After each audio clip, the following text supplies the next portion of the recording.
Assalamualaikum warahmatullahi wabarakatuh. Untuk acara selanjutnya kita mulai ya Bapak Ibu. Acara selanjutnya yaitu pada pemaparan materi dari narasumber dengan tema K3 dan peralatan kegiatan konstruksi. Untuk narasumber dipersilakan untuk memaparkan materi.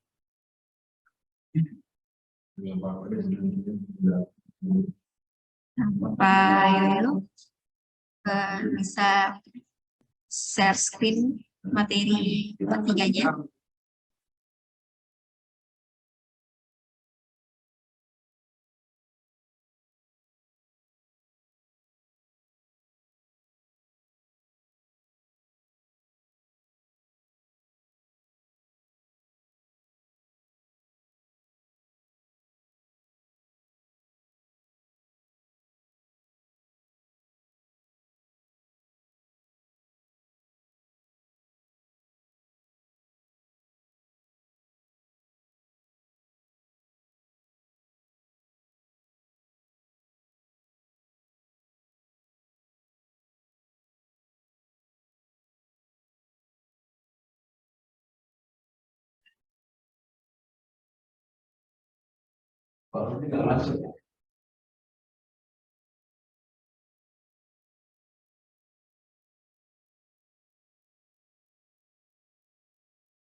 Baik Pak Yoyo, bisa dimulai.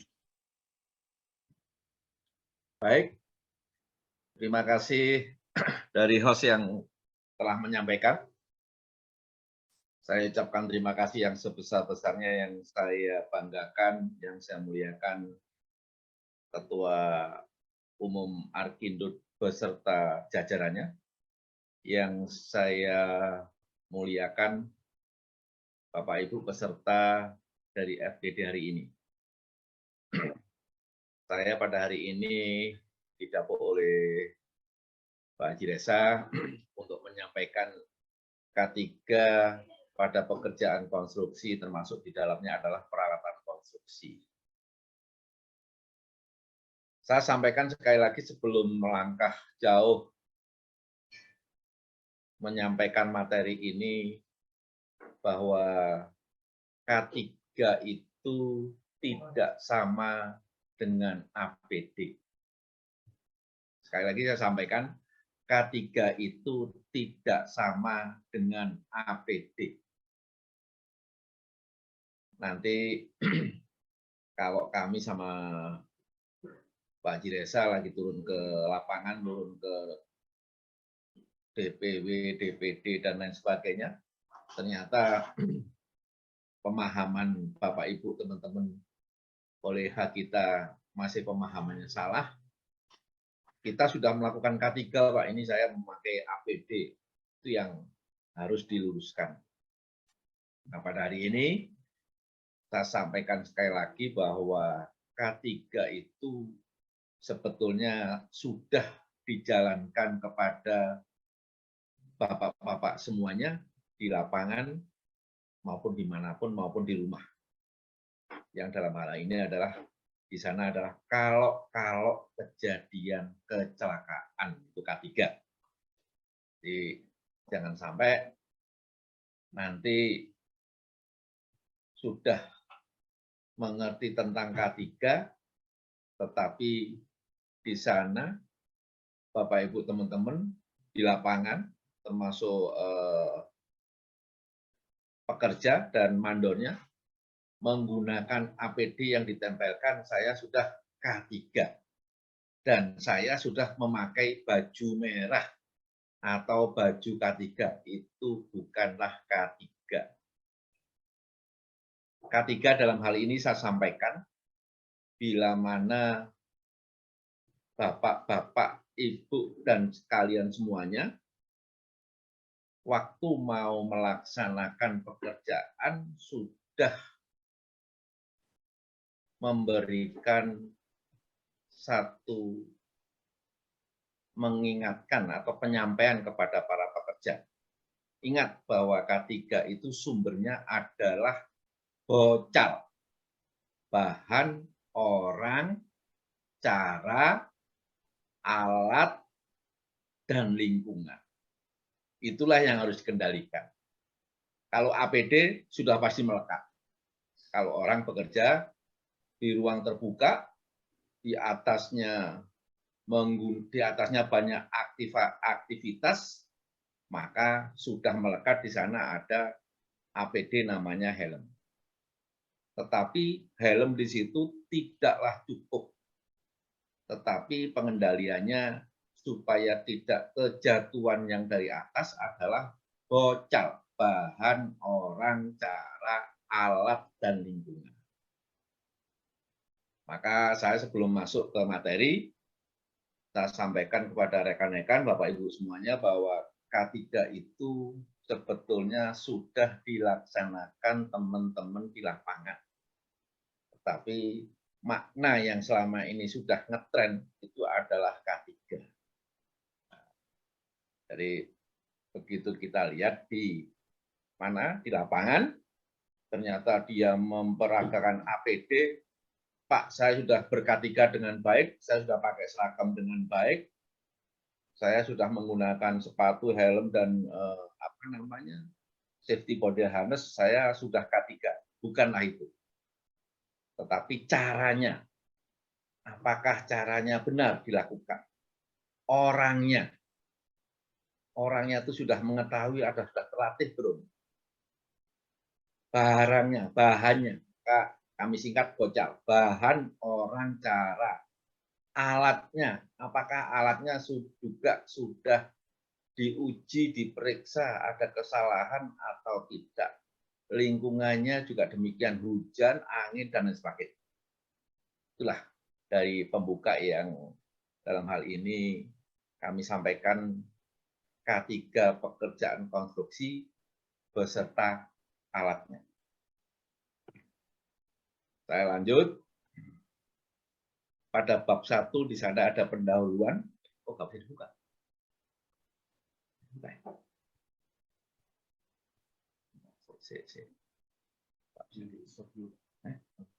Di stop. Ulang ini. Yang ini kali ya. Yang ini kali. Itu PKB master. Coba.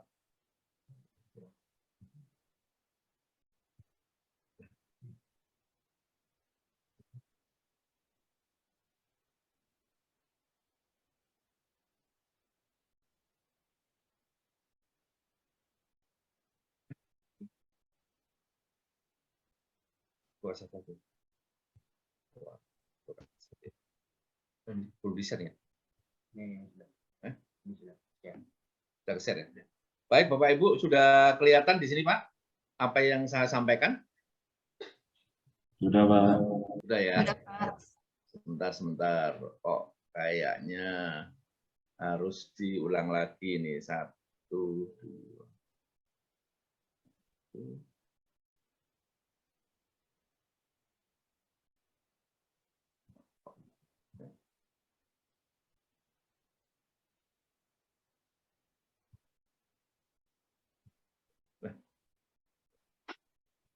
Nggak bisa.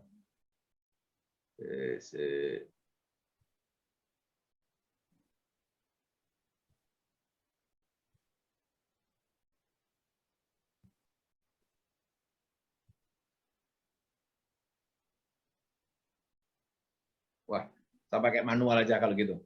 Baik, Bapak Ibu. Di sini kita lihat bahwa yang Bapak ketahui seperti tadi yang diketahui adalah gimana ini?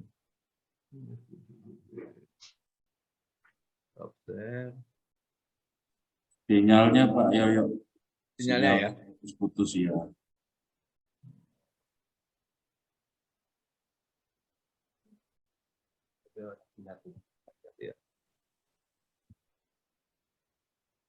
Baik. Sudah kelihatan Bapak Ibu? Sudah Pak, sudah. Sudah ya. Pada bab 1 di sana disampaikan. Melihat hal tersebut, antara apa yang saya sampaikan tadi adalah antara alat. Alat ada prasarana, teknologi, jasa pelayanan yang semuanya terkait dengan sumber daya manusia, dan di sana terkait juga namanya SMK 3 atau SMK 2.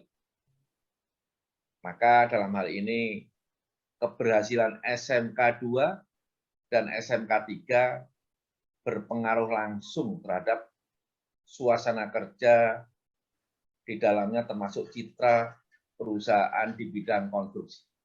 Maksudnya adalah contoh-contoh kasus, studi kasus yang lalu-lalu, bila mana kita waktu melaksanakan pekerjaan ternyata jam 12 malam atau menjelang subuh itu ada kecelakaan, itu pun banyak yang mandar-mandir dari wartawan, dari media sosial, menyampaikan PT X terjadi kecelakaan dan mengakibatkan kematian. Ini keberhasilan SMK 3 maupun SMK 2-nya di situ diukur. Berarti apa yang selama ini di lapangan tentang pemahaman K3, kalau kejadian kecelakaan sama sekali tidak dilaksanakan. Kenapa kok bisa ambruk? Alatnya apakah sudah diperiksa? Bahannya apakah sudah diperiksa?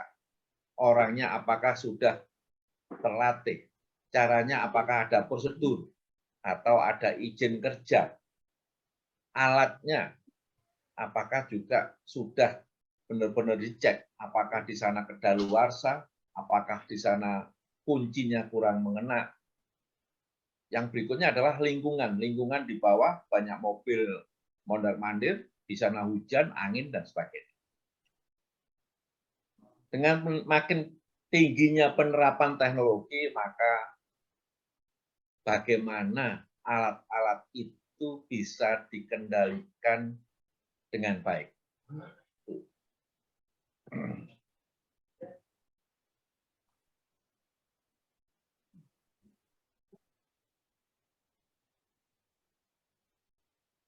Wah, ini kok putar-putar gak karuan ini. Ini kok putar-putar gak karuan jadi. Ini. Tinggal ini aja. Gitu ya. Kiri kanan aja. Oh, kiri kanan aja. Kiri kanan.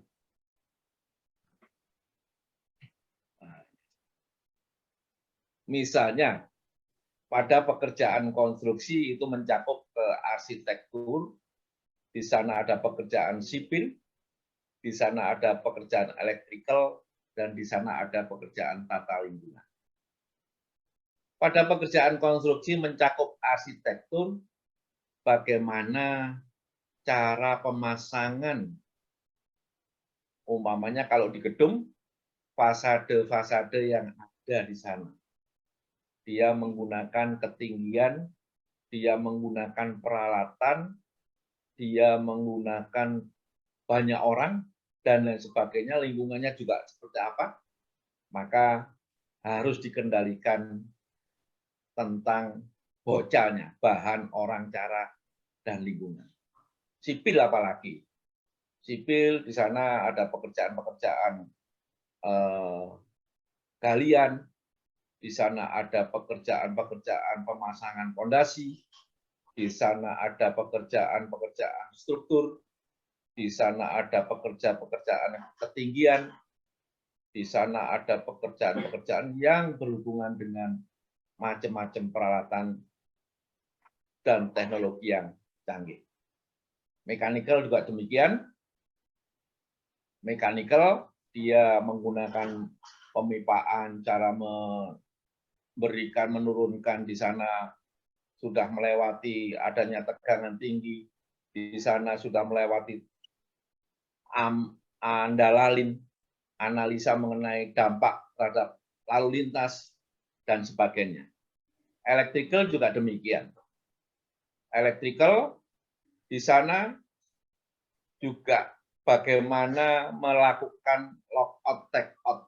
Lockout take out itu kalau orang pada pekerjaan konstruksi di electrical, bidang electrical, minimal harus dilakukan oleh 2 orang supaya yang satunya menyatakan off, yang lainnya bisa melaksanakan pekerjaan.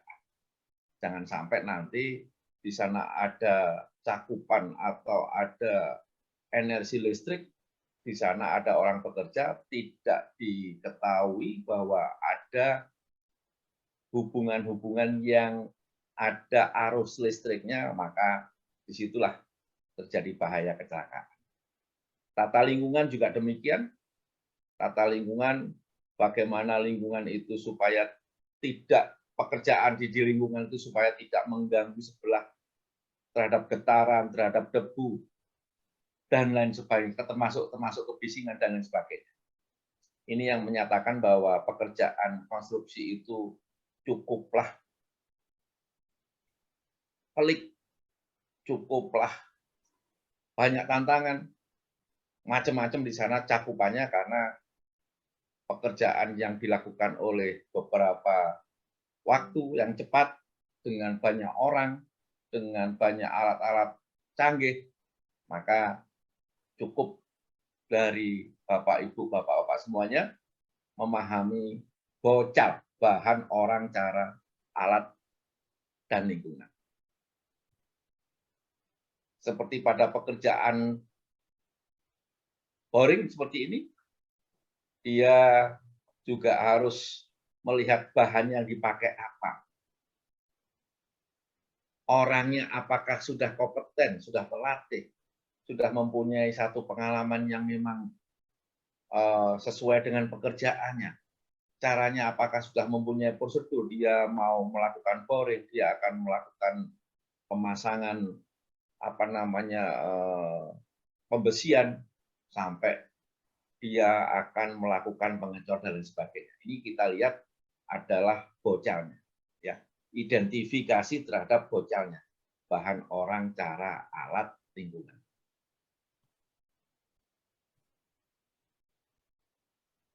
Contoh pada pembuatan gedung, di sana ada penggalian dan konstruksi, ada perubahan struktur, ada perbaikan dan pemeliharaan. Pada penggalian sudah harus dilihat mana bahayanya, apa yang menjadikan bahaya, supaya K3 benar-benar dilakukan dengan baik. Artinya K3 di sini kalau kejadian kecelakaan, apakah sudah bisa dikendalikan. Pada perubahan struktur juga demikian. Jadi tidak hanya menggunakan APD, melakukan pembongkaran struktur, melakukan renovasi, perbaikan, dan pemeliharaan. Kalau memang pekerjaan di ketinggian, harus melihat waktunya hujan, waktunya angin, dan termasuk alat penunjangnya sebagai alat bantu. Di sana ada scaffolding dan sebagainya.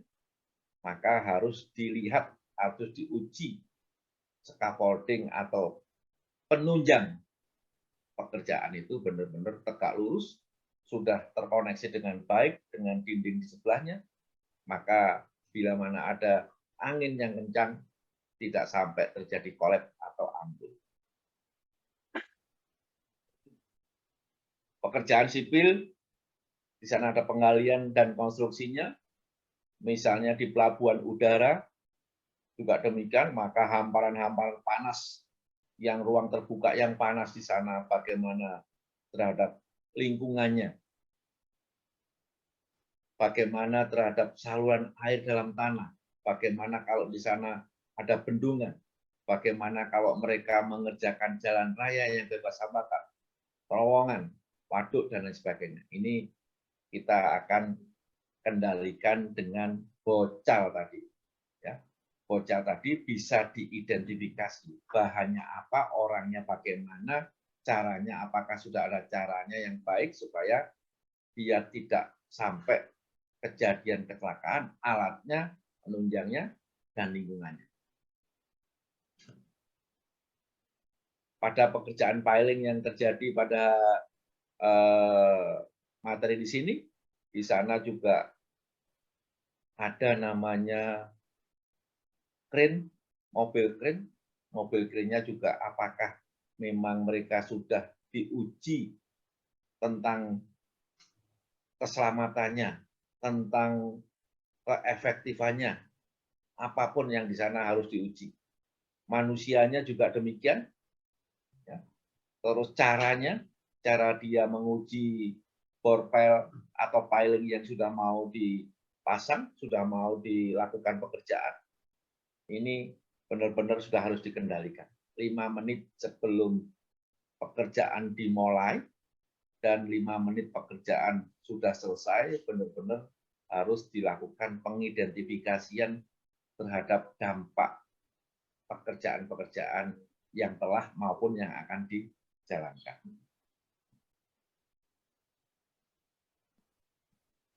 Pada penyelenggaraan konstruksi ada beberapa tahapan. Di sana tahap perencanaan, di sana ada tahap pelaksanaan, di sana juga ada tahap pengawasan. Tahap perencanaan juga harus dibarengi dengan pendekatan masalah keselamatan. Bagaimana kira-kira kalau bangunan atau gedung ini nantinya dipakai, apakah terjadi satu perubahan-perubahan yang fatal? Nah, ini pada perencanaan, pada tahap pelaksanaan, apalagi di sana melibatkan banyak orang, banyak pekerja, banyak alat-alat. Ini pengendalian-pengendalian yang cukup disampaikan, cukup dilakukan dengan pengawasan yang cukup ketat. Karena di sana memenuhi keteknikan, keamanan, keselamatan, dan kesehatan kerja. Di sana juga tetap akan diikuti oleh masyarakat jasa konstruksi, yang mana adalah pengguna jasa, penyedia jasa, dan pekerja. Ini masing-masing sudah harus mengetahui dan memahami tentang sistem manajemen K3. Jadi K3 dalam hal ini kalau nantinya terjadi satu kecelakaan, maka tersistem dengan baik, akan berjalan dengan baik, akan diawasi dengan baik, sampai dilaporkan tidak ada masalah apapun pasca pekerjaan dijalankan. Seperti ini kita juga lihat bahwa ini adalah pekerjaan-pekerjaan penggalian, pekerjaan-pekerjaan piling juga, alat-alat yang sebesar itu apakah mereka layak, dan terkendali. Karena alat-alat itu digunakan pada hari ini selama berbulan-bulan, maka tahun kemudian alat itu harus diuji ulang kelaikannya. Kita lihat mungkin di sana ada kebocoran-kebocoran dari tekanan, di sana mungkin juga ada baut-baut yang kendor, di sana juga mungkin treknya atau rodanya ada perubahan-perubahan, itulah yang harus dikendalikan. Manusianya juga demikian. Manusianya apakah sudah terlatih di sana, termasuk lingkungan yang ada di sana.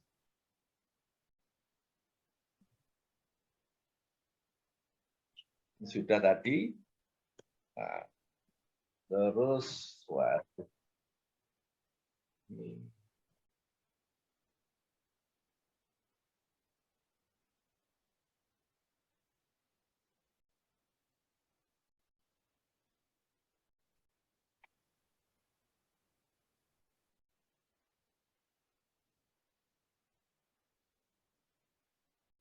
Yang berikutnya adalah bab pekerjaan pada struktur. Di sana kita lihat bab struktur ada namanya pekerjaan yang berhubungan dengan backcasting. Di sana ada pekerjaan yang berhubungan dengan pembesian.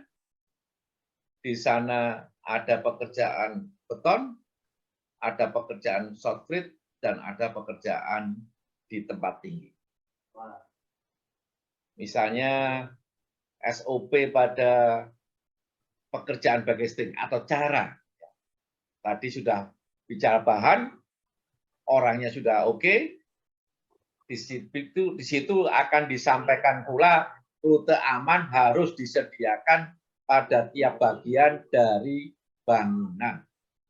Yang berikutnya adalah bagian bentuk perancah dari pendukung rangkanya, backcasting yang menyebabkan tergelincir harus ditutup rapat dengan papan. Artinya bahwa kaki backcasting itu benar-benar harus kuat, rata, dan tidak sampai adanya ambles ya, untuk menyebabkan kolaps. Bentuk sambungannya juga demikian, harus diuji dan harus mampu menerima beban dari atas dan harus mampu kita adanya faktor keselamatan yang harus diperhitungkan, misalnya angin dan sebagainya. Dan titik-titik penjangkaran perancah gantung yang mendukung backcasting harus terpancang dan mempunyai daya tahan yang kuat. Bila mana menggunakan perancang gantung yang digunakan pada bagian luar bangunan yang berbentuk copong harus diikatkan untuk menahan kekuatan angin. Pelindung bahan material yang tidak jatuh harus dipasang, ya. Istilahnya net atau jaring. Inilah yang dimaksud cara bagaimana pekerjaan itu bisa dilaksanakan dengan baik, mengikuti kaidah-kaidah K3. Ini adalah cara dalam pekerjaan backcasting. Ini adalah gambarnya bagaimana bisa menopang, bisa menahan, dan sampai bisa adanya tekanan, maka tekanan-tekanan itu bisa dikendalikan supaya tidak kolaps bila mana tiba-tiba ada konkrit yang ditumpahkan di backcasting.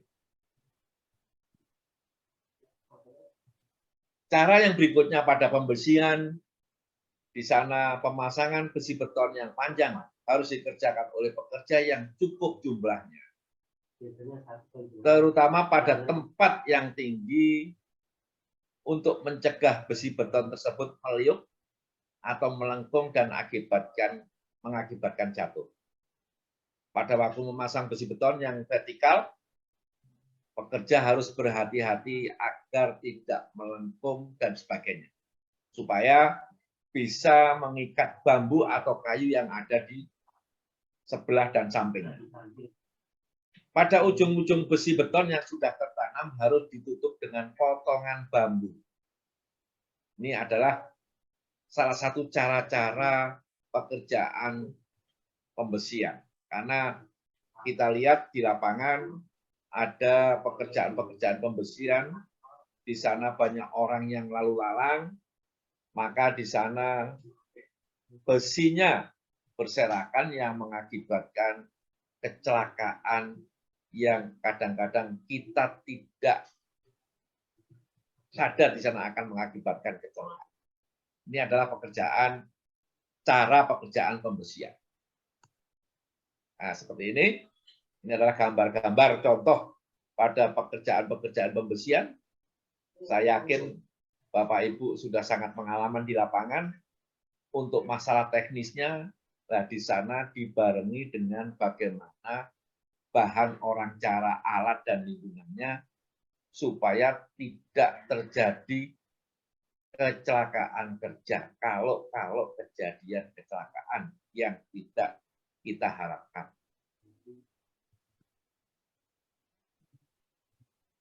apabila menggunakan pesawat angkat untuk mengangkat menurunkan sejumlah besi, maka harus dibantu oleh tali kabel baja atau sling supaya tidak terpontang-panting kemana-mana dengan aku minta teman-teman ya, apa namanya, supaya dipandu oleh petugas menggunakan fluid. Itulah namanya rigger di sana. Yang berikutnya adalah pengangkatan dan penurunan ikatan besi beton harus mengikuti prosedur pesawat angkat. Bagaimana cara menurunkan, apakah di sana ada hujan, ada angin, bagaimana penempatannya, apakah di sana juga ada namanya aliran atau kabel listrik, kabel PLN yang mempunyai tegangan tinggi, dan sebagainya. Ini adalah salah satu cara atau prosedur terhadap pekerjaan pembesian.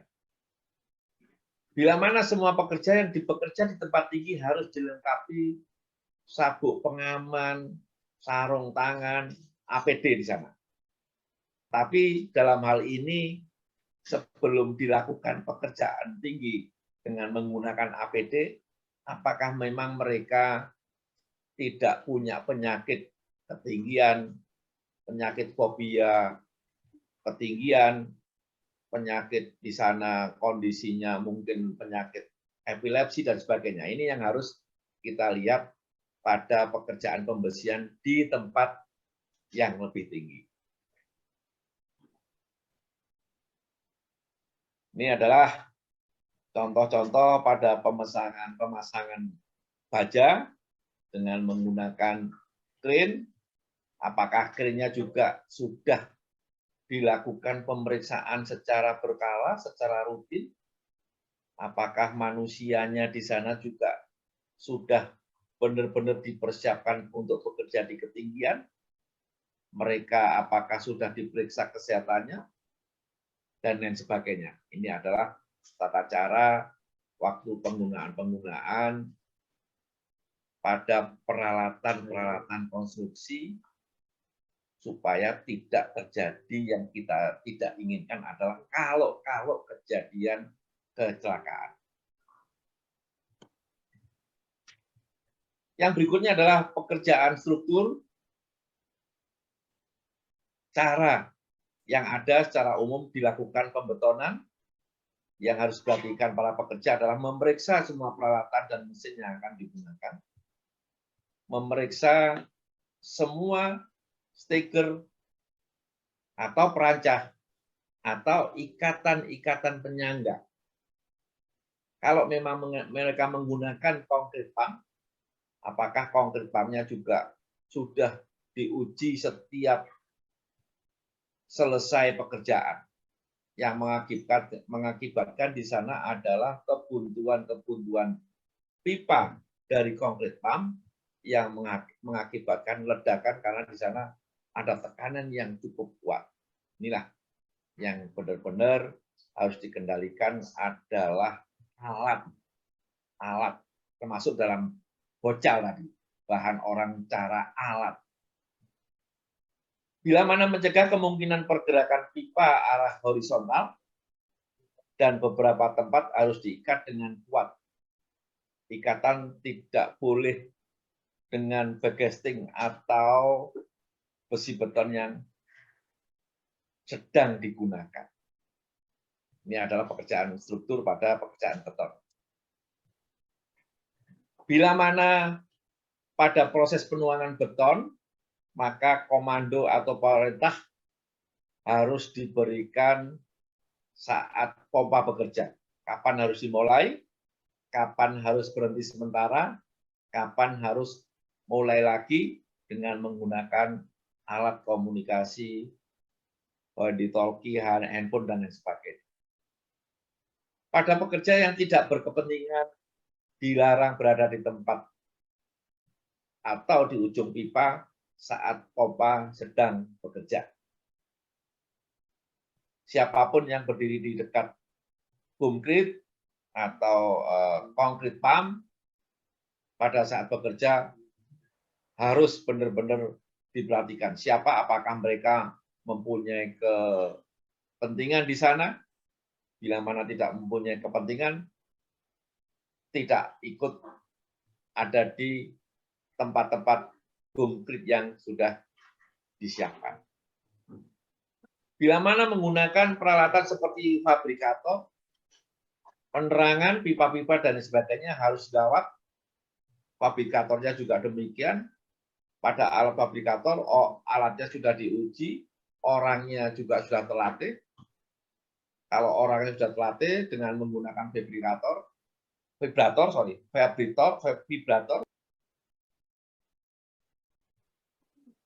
Nah, ini contohnya, kalau kita melihat orang-orang yang melakukan vibrator di sana, vibrator, di sana juga harus berkali-kali dilalui, berkali-kali disampaikan, berkali-kali diingatkan bahwa kalau menggunakan getaran ini kira-kira berapa lama melakukannya, berapa lama harus beristirahat, supaya orang-orang operatornya benar-benar tidak terganggu terhadap fisik maupun psikologinya. Ini pada penggunaan vibrator. Bila mana pada pekerjaan menara atau tiang dipergunakan untuk mengangkat adukan beton, harus dibangun, diperkuat sedemikian rupa hingga terjamin kestabilannya. Tidak ada kemiringan, tidak ada berat yang mana yang mengakibatkan roboh. Pada usaha penjagaan yang praktis harus dilakukan untuk menghindari terjadinya kecelakaan selama pekerjaan dilaksanakan.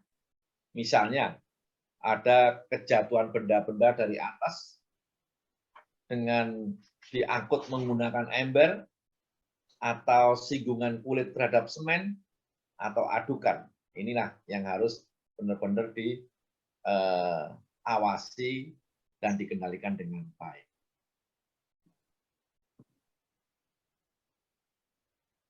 Dalam hal ini bagaimana untuk melindungi tenaga kerja sewaktu melakukan pekerjaan konstruksi, harus dibuatkan lantai kerja sementara yang kuat, ya, supaya terlindungi dari paparan bahaya atau singgungan antar kulit terhadap semen atau adukan yang lain, atau bahan kimia yang lain. Apabila pada bahan-bahan yang mudah terbakar, maka keperluan lantai, permukaan dinding, dan sebagainya sudah harus dicegah terhadap kemungkinan adanya api yang terbuka. Maka dalam hal ini biasanya ada pekerjaan-pekerjaan pengelasan. Orang yang bekerja di pengelasan pun harus di samping kanannya disiapkan namanya APAR, alat pemadam api ringan. Karena pada pekerjaan-pekerjaan yang kasus-kasus yang terjadi di Bandung maupun di Jakarta Utara kemarin, ada orang lagi pada bekerja pengelasan, tapi mereka tidak mempersiapkan dari awal bahwa orang melakukan pekerjaan yang mengakibatkan api, maka di sana wajib disiapkan alat pemadam api ringannya. Apalagi bekerja di ketinggian, tidak bisa berteriak, tidak bisa melakukan antisipasi terhadap kebakaran secara mandiri, artinya diri sendiri, karena di sana di atas, terus kondisi lingkungan angin yang sangat besar, begitu ada api langsung dia tidak matikan atau tidak dilakukan pemadaman secara cepat, api akan melebar dan meluas kemana-mana. Karena api, kalau kita di dalam pelaksanaan pelatihan damkar, pemadam kebakaran, api itu tidak boleh lebih dari tangan 10 ditutup. Artinya 10 menit udah terlalu lama. 5 menit harus benar-benar sudah tidak ada hamparan api yang meluas di area bekerja. Kalau tidak demikian, maka api akan menjadikan besar dan akan menjadikan satu korban kecelakaan yang lebih besar lagi. Ini pekerjaan-pekerjaan yang menggunakan vibrasi, ya, vibrator. Di sana juga tetap harus kita awasi. Awak kita juga sudah siapkan tata cara atau aturan bagaimana menggunakan teknologi yang lebih canggih. Bila mana pekerjaan dilakukan dengan soft kill, maka pekerja yang bertugas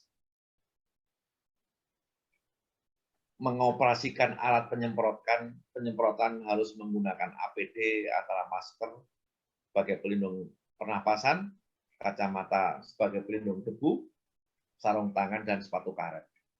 Sebab pada campuran semen dapat menyebabkan penyakit kulit, iritasi, dan lain sebagainya.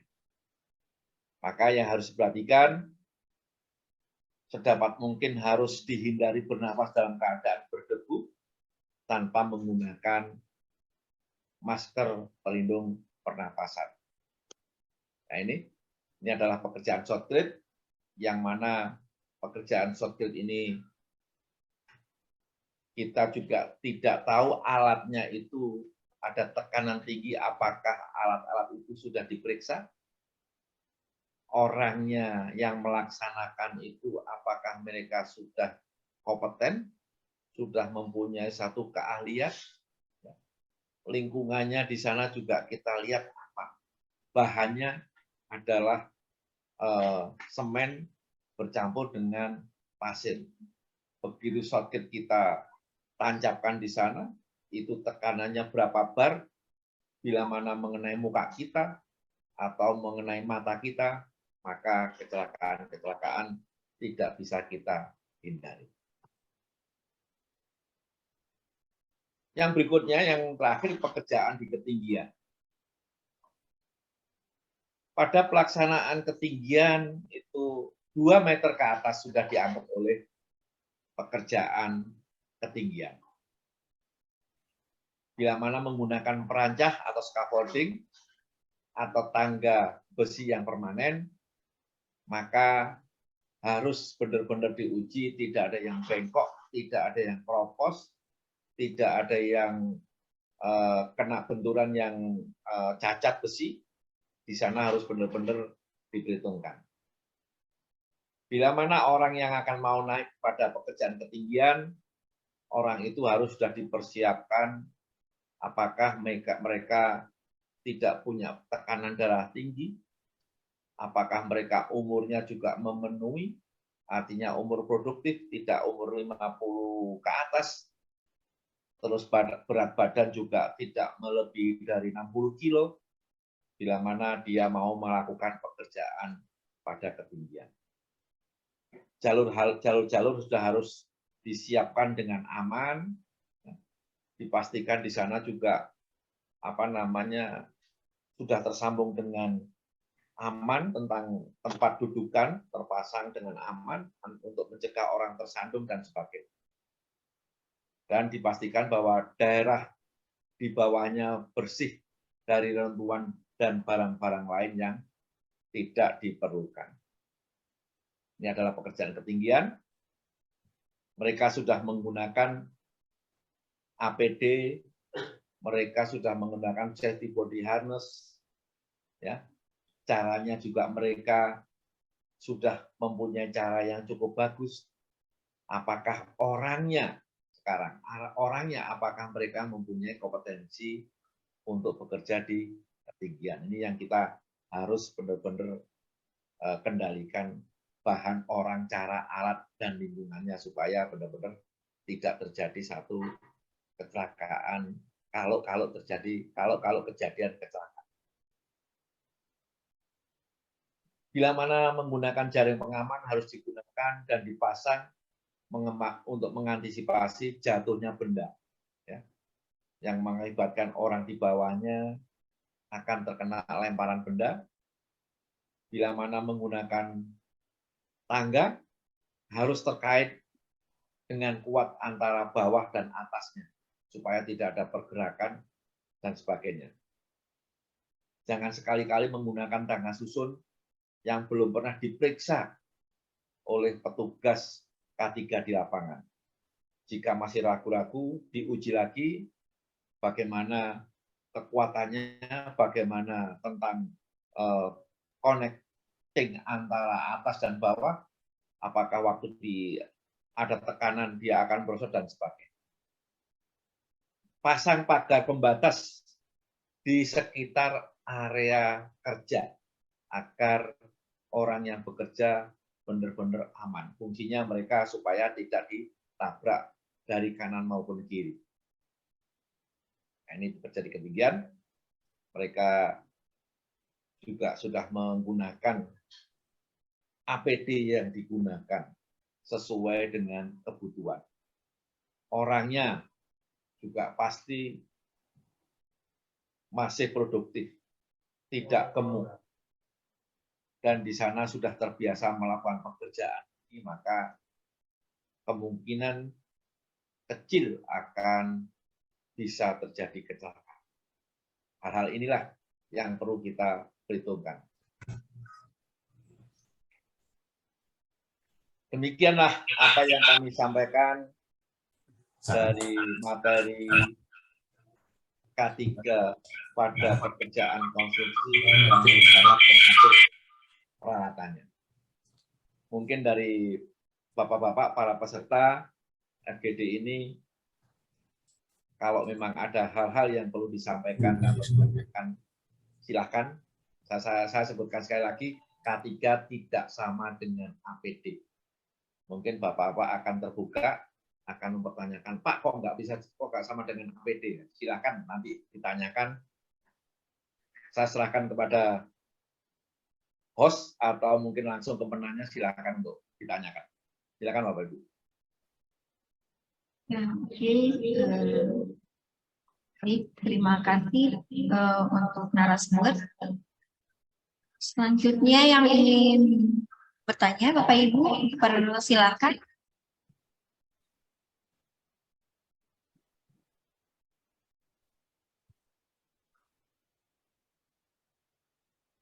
Bagaimana Bapak Ibu, ada yang mau bertanya?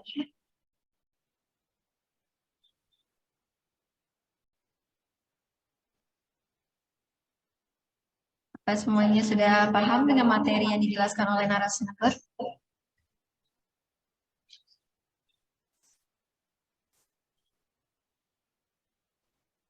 Atau saya mencoba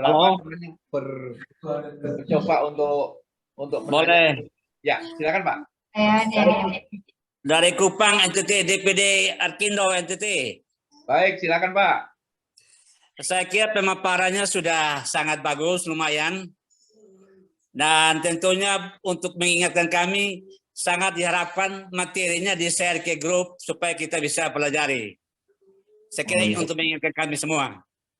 Saya kira itu saja dan terima kasih pemaparannya lumayan. Ya. Terima kasih, selamat sore. Sore. Nah, baik. Ya, baik, terima kasih ya Bapak yang merupakan dari Kupang. Ya, materi sudah kita share di kolom chat.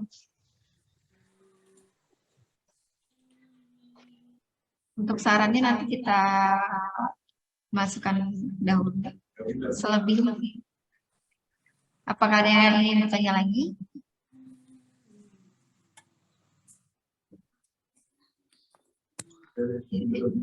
Ya, baik Bapak Ibu, kalau tidak ada yang bertanya atau kasih saran, kita akhiri ya